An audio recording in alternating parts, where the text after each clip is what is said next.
నమస్తే, welcome to S9 TV. ఇప్పుడు headlines చూద్దాం. సంక్రాంతి అనంతరం జిల్లాలో నారా లోకేష్ పర్యటన.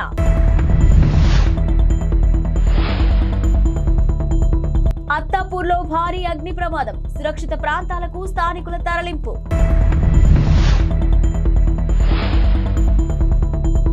మహాలక్ష్మి పథకం ఎఫెక్ట్, పురుషుల కోసం ప్రత్యేక బస్సులు. ఏపీలో ఎన్నికలు సమీపిస్తున్న తరుణంలో టీడీపీ జాతీయ ప్రధాన కార్యదర్శి నారా లోకేష్ మరో కీలక నిర్ణయం తీసుకున్నారు.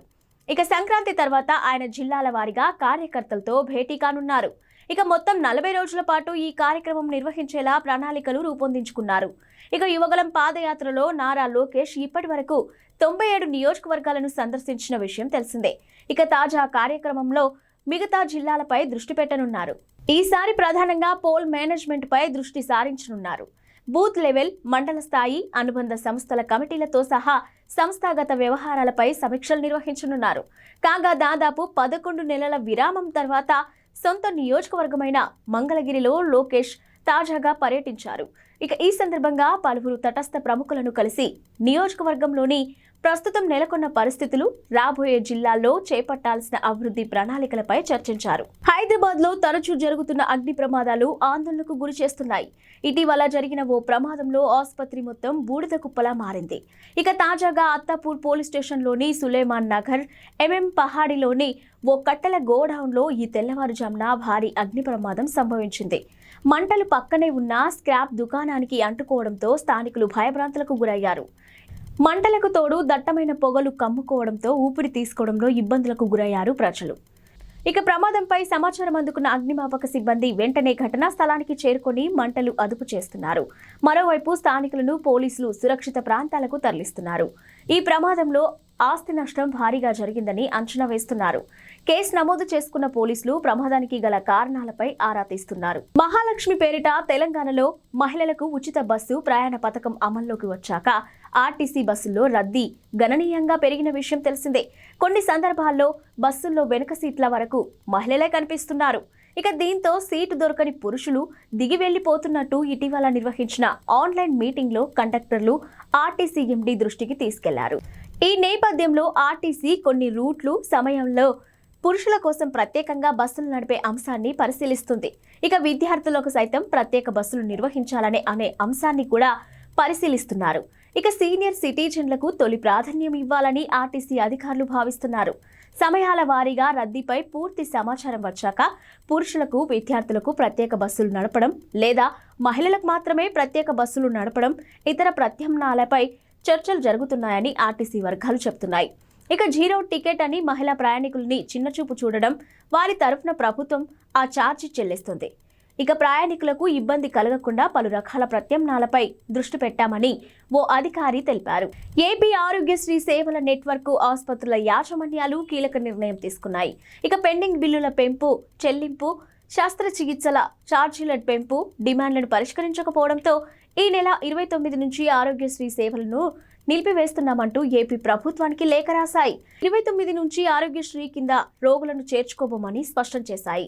ఇక డిసెంబర్ 15లోగా అన్ని సమస్యలను పరిష్కరిస్తామంటూ తమకు హామీ ఇచ్చి అమలు పరచలేదని ఆసుపత్రుల యాజమాన్యాలు ఆగ్రహం వ్యక్తం చేశాయి. దీంతో సేవలు నిలిపివేయాలని నిర్ణయించినట్టు పేర్కొన్నాయి. ఇక కాగా ఆసుపత్రులకు 1000 కోట్ల రూపాయల పెండింగ్ బిల్లులు చెల్లించాలని ఆరోగ్యశ్రీ నెట్వర్క్ ఆసుపత్రులు చెబుతున్నాయి. పలు శస్త్రచికిత్సలకు సంబంధించిన ఛార్జీలను పెంచాలని డిమాండ్ చేస్తున్నాయి. తమ సమస్యలను పరిష్కరించాలంటూ గతంలో డెడ్ లైన్ ను విధించిన సంగతి తెలిసిందే. హైదరాబాద్ లోని బేగంపేట ప్రజాభవన్ బారికేడ్లను కారు ఢీకొన్న ఘటన మరో మలుపు తిరిగింది. ఈ ఉదంతం వెనుక బోధన్ మాజీ ఎమ్మెల్యే షకీల్ కుమారుడు సాహిల్ అలియాస్ రాహిల్ ఉన్నట్టు తెలుస్తుంది. అయితే దీన్ని పోలీసులు గుర్తించారు. ఈ నెల 23న అర్ధరాత్రి ఓ కారు ప్రజాభవన్ వద్ద ఉన్న బారికేడ్లను ఢీకొన్న విషయం తెలిసిందే. బోధన్ మాజీ ఎమ్మెల్యే షకీల్ తనయుడు సాహిల్ అతివేగంతో కారు నడుపుతూ ప్రజాభవన్ వద్ద బారికేడ్లను బలంగా ఢీకొట్టాడు. ఇక ఈ ఘటన జరిగిన సమయంలో కారులో 3 యువతులు కూడా ఉన్నారు. ఈ క్రమంలో అక్కడ విధులు నిర్వహిస్తున్న ట్రాఫిక్ సిబ్బంది పంజాగుట్ట పోలీసులకు సమాచారం ఇచ్చి సాహిల్తో పాటు 3 యువతులను అప్పగించారు. అయితే బ్రీత్ ఎనలైజర్ ట్రాఫిక్ పోలీసుల వద్ద ఉండటంతో ఇన్స్పెక్టర్ దుర్గారావు సాహిల్ను హోంగార్డుకు అప్పగించి డ్రంక్ అండ్ డ్రైవ్ పరీక్షకు పంపించారు. ఈ సమయంలో నిందితుడు తప్పించుకున్నాడు. అనంతరం సాహిల్ దుబాయ్లో తండ్రికి ఫోన్ చేసి విషయం చెప్పడంతో ఆయన సూచనతో అనుచరులు సాహిల్ను తప్పించి వారి పని మనిషి అబ్దుల్ ఆసిఫ్ను పంజాగుట్ట ఠాణాకు తీసుకెళ్లారు. కారు తానే నడిపినట్టు అతడితో చెప్పించడంతో కేసు నమోదైంది. అయితే ముగ్గురు యువతులను స్టేషన్కు రప్పించి వాంగ్మూలం తీసుకున్నప్పుడు కారు నడిపింది సాహిల్ అని వెలుగులోకి వచ్చింది. ఎన్నికల హామీలు అమలు చేయడంపై దృష్టి సారించిన కాంగ్రెస్ ప్రభుత్వం ఆ దిశగా వడివడిగా అడుగులు వేస్తుంది. ఒక్కో గ్యారెంటీకి వేర్వేరుగా దరఖాస్తులు సమర్పించాల్సిన అవసరం లేకుండా రాష్ట్ర ప్రభుత్వం బుధవారం ప్రజాపాలన గ్యారెంటీ దరఖాస్తును విడుదల చేయనుంది. ఇక సీఎం రేవంత్ రెడ్డి సచివాలయంలో ఉదయం 11 గంటలకు విడుదల చేయనున్నారు. సామాన్య ప్రజలు సులభంగా అర్థం చేసుకుని 5 నిమిషాల్లో నింపేలాగా 2 పేజీలతో కూడిన ఈ దరఖాస్తును సిద్ధం చేశారు. ఇక రాష్ట్ర వ్యాప్తంగా అన్ని గ్రామాలు, మున్సిపాలిటీలు, కార్పొరేషన్లలో భాగంగా వార్డులకు ఈ ప్రోఫార్మాలు చేరవేసేలా ప్రభుత్వం ఏర్పాటు చేస్తుంది. ఇక దరఖాస్తు మొదటి పేజీలో ఎడమవైపు తెలంగాణ రాష్ట్ర చిహ్నంతో పాటు సీఎం రేవంత్ రెడ్డి ఫోటోను కూడా ముద్రించారు. ఇక కుడివైపు అభయహస్తం సింబల్, డిప్యూటీ సీఎం బట్టి ఫోటోను కూడా ప్రింట్ చేశారు. వారణాసికి చెందిన యాచకులు అయోధ్య రామాలయానికి 4.5 లక్షలను విరాళంగా ఇచ్చారు. తద్వారా ఆలయ నిర్మాణంలో తమ వంతు పాత్ర పోషించాలన్న చిరకాల వాంఛ తీర్చుకున్నారు. ఇక ఆయన నిర్మాణం కోసం ఆర్ఎస్ఎస్ సంస్థ సమర్పణ్ నిధి క్యాంపెయిన్ నిర్వహిస్తుంది. ఈ కార్యక్రమంలో 2020 నవంబర్లో కాశీలోని కొందరు యాచకులు ఆర్ఎస్ఎస్ కార్యాలయాన్ని సందర్శించి తమ మనసులో మాట బయటపెట్టారు. తొలుత అధికారులు సంశయించిన యాచకుల విజ్ఞప్తి మేరకు స్వీకరించేందుకు అంగీకరించారు. కాశీ ప్రావిన్స్లోని 27 జిల్లాల భక్తులు ఈ విరాళం అందించారు. కాశీకి చెందిన మొత్తం 300 మంది యాచకులు విరాళం ఇచ్చారని ఆర్ఎస్ఎస్కు చెందిన మురళీపాల్ తెలిపారు. ఈ సందర్భంగా వైద్యనాథ్ అనే యాచకుడు మాట్లాడుతూ తాను 30 ఏళ్ల క్రితం అనారోగ్యం బారిన పడి ఏ పని చేయలేని స్థితికి చేరుకున్నట్టు తెలిపారు. ఇక నాటి నుంచి యాచక వృత్తితోనే పొట్ట పోసుకుంటున్నట్టు తెలిపాడు. ఇక అయోధ్య రామాలయం కోసం నిధుల స్వీకరణ విషయం తెలియగానే తాము కూడా పాలు పంచుకోవాలని నిర్ణయించినట్టు తెలిపారు. ఇక జనవరి 22న అయోధ్యలో జరిగే రామాలయ ప్రారంభోత్సవానికి హాజరవుతానని కూడా చెప్పారు. మరోవైపు వేల మంది చెప్పులు కుట్టేవాళ్లు, స్వీపర్లు కూడా రామమందిర నిర్మాణానికి విరాళాలు ఇచ్చారు. దేశ రాజధాని ఢిల్లీలోని ఇజ్రాయెల్ రాయబార కార్యాలయానికి సమీపంలో పేలుడు కలకలం రేపింది. పేలుడు శబ్దం వినపడిందంటూ స్థానికులు అందించిన సమాచారంతో పోలీసులు రంగంలోకి దిగారు. Dog squad, crime team, bomb disposal బృందాలతో సహా ఢిల్లీ పోలీసులు ఘటనా స్థలానికి చేరుకొని దర్యాప్తు మొదలుపెట్టారు. ఆ ప్రాంతాన్ని క్షుణ్ణంగా పరిశీలించగా రాయబార కార్యాలయానికి కొన్ని మీటర్ల దూరంలో ఉన్న ఓ ఖాళీ స్థలంలో ఓ లేఖను గుర్తించారు. ఇజ్రాయెల్ రాయబారిని ఉద్దేశిస్తూ ఈ లేఖ రాసి ఉండటంతో ఫోరెన్సిక్ ల్యాబొరేటరీ నిపుణులు కూడా ఘటనా స్థలానికి చేరుకొని పరిశీలించారు. ఇక లెటర్తో పాటు చుట్టి ఉన్న ఒక జెండాను కూడా గుర్తించారు.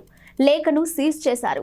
ఘటనా స్థలంలో లభించిన వాటిని ఫోరెన్సిక్ పరిశీలన కోసం పంపించారు. ఈ ఘటనపై ఇజ్రాయెల్ డిప్యూటీ రాయబారి ఓహద్ నకాష్ కైనార్ ఒక వీడియోను విడుదల చేశారు. సాయంత్రం 5 గంటల తర్వాత రాయబార కార్యాలయానికి సమీపంలో పేలుడు సంభవించిందని అన్నారు. తమ సిబ్బంది, కార్మికులు అందరూ సురక్షితంగా ఉన్నారని వెల్లడించారు. ఈ ఘటనపై దర్యాప్తులో తమ భద్రతా బృందాలు ఢిల్లీ పోలీసులకు పూర్తి సహకారం అందిస్తున్నట్టు తెలిపారు. ఇక కాగా యూదుల కమ్యూనిటీ కేంద్రంగా ఉన్న సెంట్రల్ ఢిల్లీలోని పహర్గంజ్ ప్రాంతంలోని చాహత్ హౌస్ వద్ద పోలీసులు భద్రతను కట్టుదిట్టం చేశారు. సీసీ కెమెరాల ద్వారా పోలీసులు ఆ ప్రాంతాన్ని నిశితంగా పర్యవేక్షిస్తున్నారు. ఓ కేసులో బాధితురాలి పట్ల అసభ్యకరంగా ప్రవర్తించిన మియాపూర్ స్టేషన్ ఎస్ఐ గిరీష్ కుమార్ పై వేటు పడింది. ఆయన్ను సస్పెండ్ చేస్తూ సైబరాబాద్ కమిషనర్ అవినాష్ మహంతి ఆదేశాలు జారీ చేశారు. ఓ కేసు నిమిత్తం స్టేషన్కు తరలివచ్చిన ఓ బ్యూటీషియన్ ఫోన్ నంబర్ తీసుకుని ఎస్ఐ ఆమె వెంటపడి అసభ్యకరంగా ప్రవర్తించినట్టు విచారణలో తేలడంతో ఈ చర్య తీసుకున్నారు. ఇక ఈ మేరకు మంగళవారం ఆదేశాలు జారీ చేశారు. కాగా వ్యాపారం పేరుతో తన స్నేహితుడు 6 లక్షల రూపాయలు తీసుకుని మోసం చేశాడని, తిరిగి ఆ డబ్బు ఇవ్వడం లేదంటూ బాధిత బ్యూటీషియన్ మియాపూర్ ఠాణాలో చీటింగ్ కేసు పెట్టింది.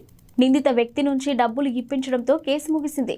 కానీ ఎస్ఐ గిరీష్ కుమార్ బాధిత మహిళ పట్ల అసభ్యకరంగా ప్రవర్తించాడు. ఇక వెంటపడి వేధిస్తూ ఉండటంతో బాధిత మహిళ నేరుగా సిపికి ఫిర్యాదు చేసింది. దీంతో ఎస్ఐపై సస్పెన్షన్ వేటు పడింది. అయోధ్య రామ మందిర నిర్మాణంలో మన హైదరాబాదీ కంపెనీ భాగస్వామ్యం కూడా ఉంది. ఇక గుడి ప్రధాన ద్వారంతో పాటు ఇతర తలుపులను తయారు చేసే అవకాశం సిటీలోని కంటోన్మెంట్ ఏరియాలో ఉన్న అనురాధ టింబర్ ఎస్టేట్ కు దక్కింది.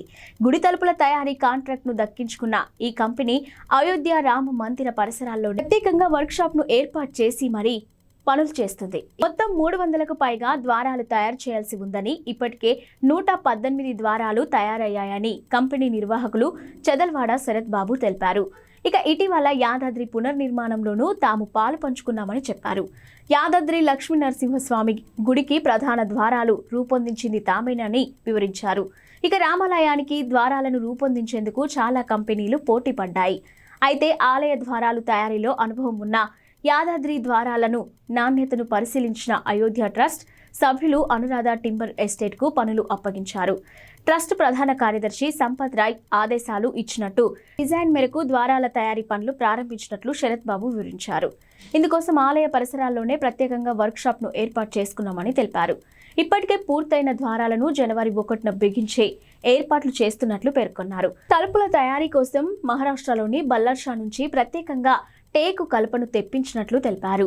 ఈ ద్వారాల తయారీ పనులలో తమిళనాడుకు చెందిన కుమారి రమేష్, మహాబలిపురం, కన్యాకుమారికి చెందిన మరో 60 మంది శిల్పుల బృందం నిమగ్నమైందన్నారు.